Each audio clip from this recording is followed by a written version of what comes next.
What's up, everyone? I'm Jaren, and today we are talking about Prey. This comes from the director Dan Trachtenberg, who has done 10 Cloverfield Lane, as we follow the origin story of the Predator in the Comanche Nation 300 years ago. Naru, a skilled female warrior, must protect her tribe against one of the first highly evolved predators to land on Earth. Man, I wish the studio bit the bullet, had some faith, and released Prey in theaters because it would have been a spectacle to see on the big screen. I mean, hands down, one of the best Predator entries in the entire franchise. My first impressions after seeing the trailer, I thought it was too good to be true. Disney is actually going to continue making Predator movies?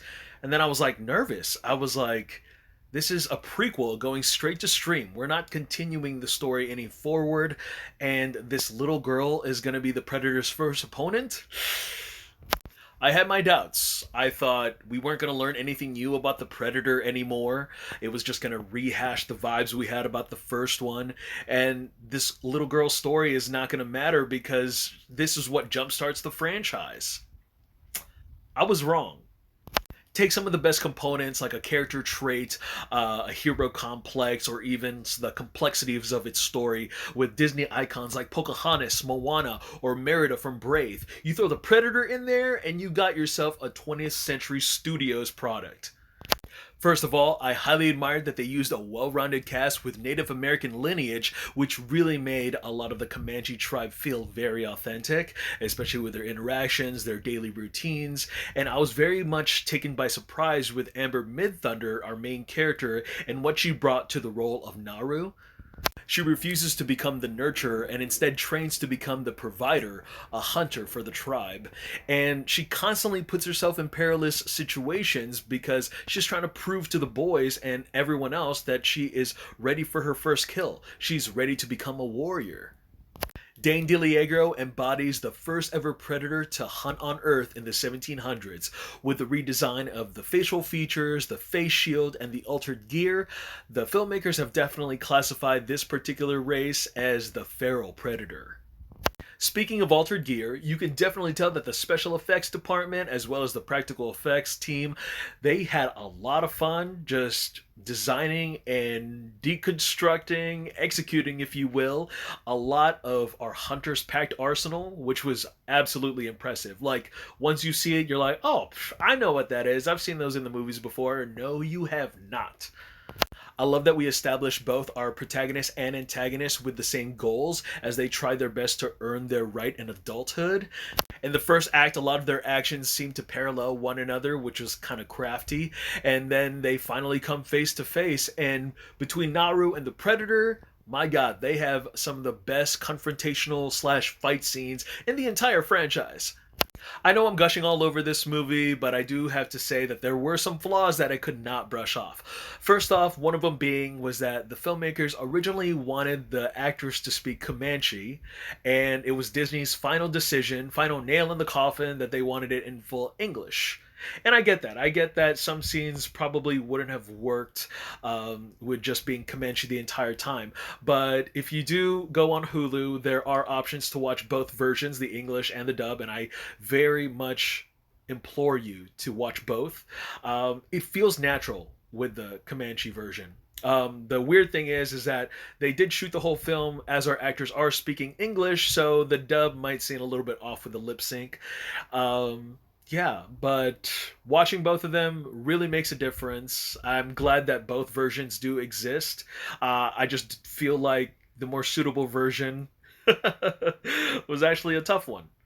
Second of all, just like the other two good Predator movies out there, and when I'm saying good, I mean the 1987 Schwarzenegger one, and I'm talking about the 2010 Predators. Yes, those are considered good. But, like those, it takes about 50 minutes for you to actually see the Predator because, you know, he's hiding behind his invisibility cloak. And of course, when it comes to these movies, what makes things effective and suspenseful is that you don't see the Predator for quite some time, but you're not really a stranger to his existence. And so it just felt weird, but this is a prequel. And I promise you, it is worth the wait. Like, with his face shield, when his mask comes off for the first time, like, oh my god, this is not your daddy's Predator. Number three, there were a lot of stale side characters, like a lot of Naru's interactions with them. I just did not care about whether it was with the tribe or with those French dudes. I was like, I don't care about your human character development, but you know what? They added on to the body count, and I was not mad about that at all. Last but not least, this is not necessarily on the Prey movie, but this is more for the filmmakers and the studio behind these Predator films, and this is also my complaint when the 2018 The Predator came out. But there is so much about the Predator, about the culture, about the war above the stars that the filmmakers and the moviegoers just don't know about. There is a lot of that world that hasn't been explored on screen. It has been in the comics, and that's what I'm saying is that they should adapt some of the stories from the comics, actually make our main character the Predator, or, you know, at least take them on for a ride. Just toss away this like traditional formulaic story about the Predator coming to Earth all the time to hunt. And I mean, I'm not saying that that happened to like every movie. I mean, maybe Predators 2010 might be the exception because, you know, they had the prisoners on a Predator planet in which they only used to hunt. But I'm talking about having to be immersed with what the Predator's world and what their lives are like. And I think that would break away like a lot of the stigma of the movies feeling so repeated and having to introduce new characters all the time. And I know that's a risk, that's a stretch, that is a story that's probably going to consist a lot of CGI that might not work for everyone because we're so used to the smaller scale stories. And I respect that, but I think with a Predator that has gone through just the movie pop culture timeline, it just feels right that they should continue and branch off in his story. In its story. By that last sentence, I didn't mean to just classify the Predator as being male all the time, but that's what I mean. I mean, what if we did see a movie with a female Predator? That would be so cool. And who knows, this might even jumpstart a reason for the studio to make an Alien vs. Predator 3. And I know they aren't great movies considering the first two films, but I want to see me another Alien vs. Predator movie.